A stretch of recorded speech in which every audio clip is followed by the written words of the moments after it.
tardes, amigos de Brújula Internacional. Qué gusto saludarles como siempre en nombre del embajador Julio César Pineda. Como cada tarde comenzamos revisando cómo está la actualidad informativa a esta hora.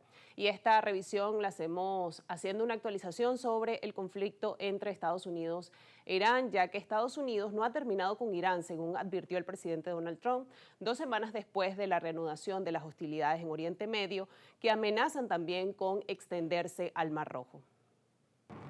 Tras la 10ª noche consecutiva de bombardeos en Irán, el presidente de Estados Unidos, Donald Trump, advirtió el martes que no ha terminado con la República Islámica. El mandatario afirmó que su próximo objetivo va a ser un complejo nuclear subterráneo conocido como Montaña Picache, cerca de Natanz, donde los servicios de inteligencia occidentales sospechan que Irán está construyendo una planta de enriquecimiento no declarada.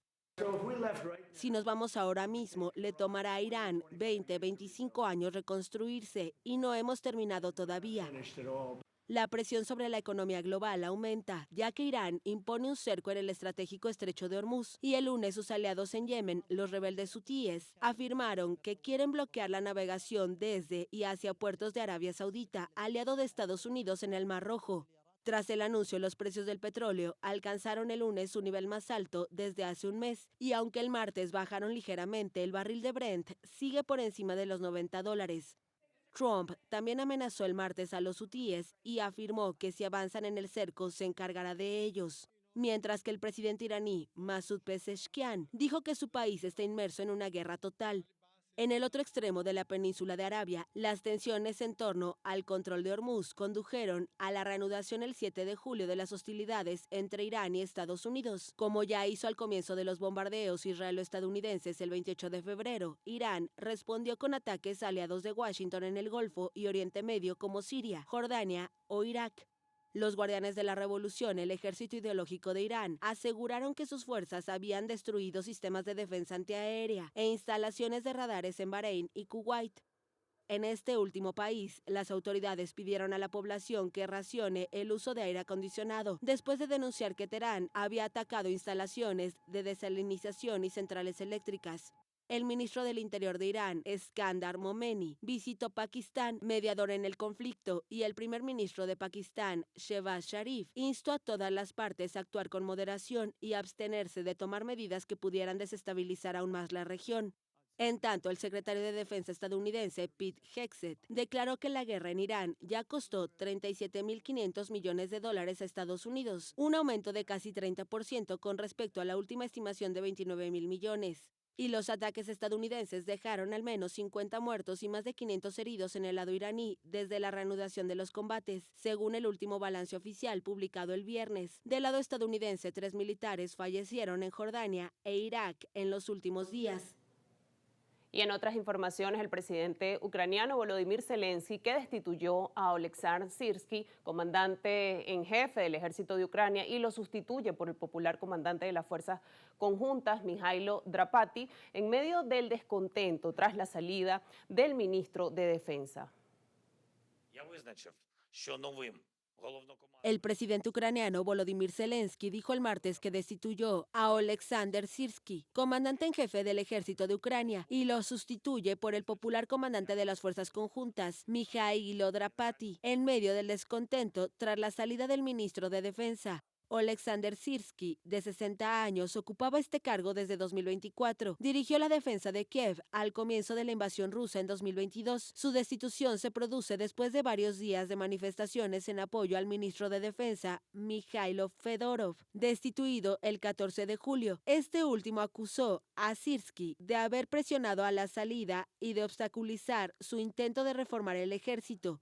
Fedorov, de 35 años, salido del mundo de la tecnología y sin haber servido al ejército, defendía el uso masivo de nuevas tecnologías para multiplicar el potencial de los drones y reorganizar en profundidad a las Fuerzas Armadas. Nacido en Rusia y formado en Moscú, Oleksandr Syrskyi nunca logró desprenderse de su reputación de general con mentalidad soviética. Sus detractores le reprochaban que prestara poca atención a las pérdidas humanas, lo que le ha valido el apodo de carnicero.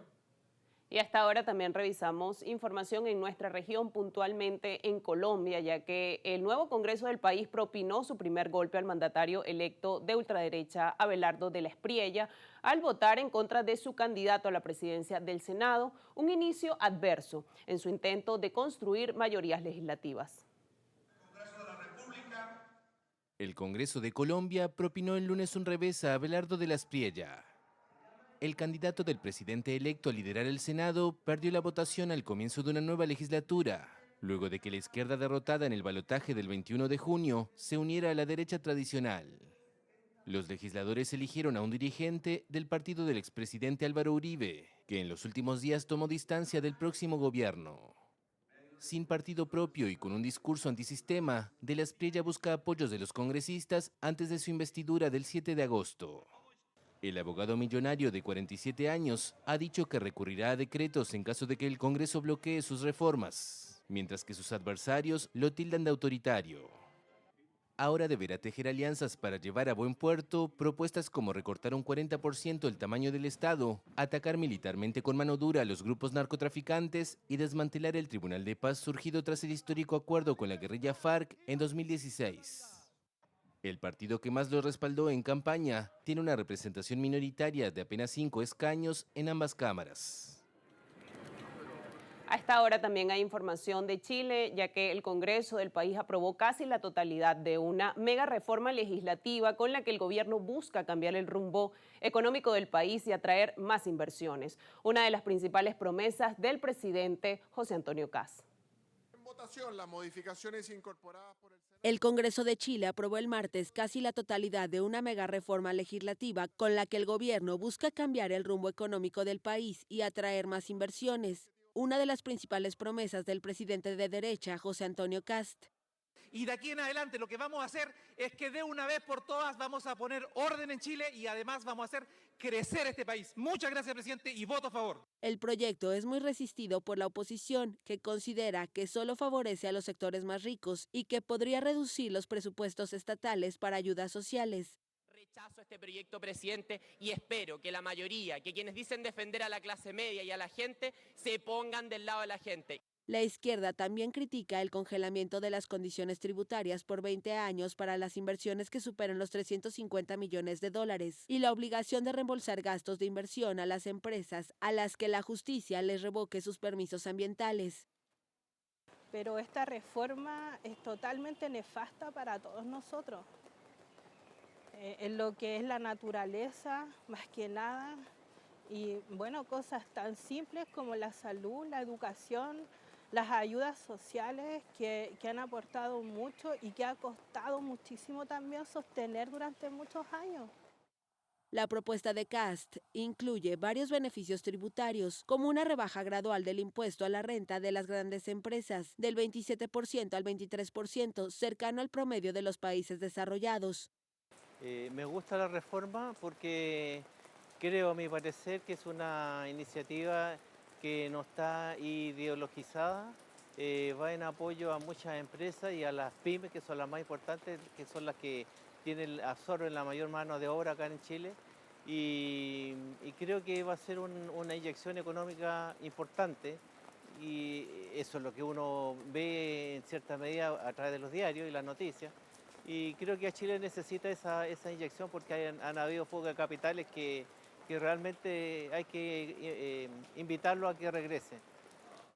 Para frenar algunas rebajas tributarias, la oposición anunció que acudirá al Tribunal Constitucional, lo que podría retrasar la promulgación de la ley. Según expertos, la medida significará un giro a la política económica del país, ya que desde 2014 la discusión económica y tributaria en Chile siempre ha estado enfocada en un aumento en la tasa de impuestos. Precisamente Chile y Colombia han renovado recientemente su ejecutivo, un ejecutivo que ha virado hacia la derecha. Este será parte del análisis que haremos hoy en esta edición de Brújula Internacional. Por lo pronto hacemos nuestra primera pausa y al regreso tendrán ustedes todo el análisis.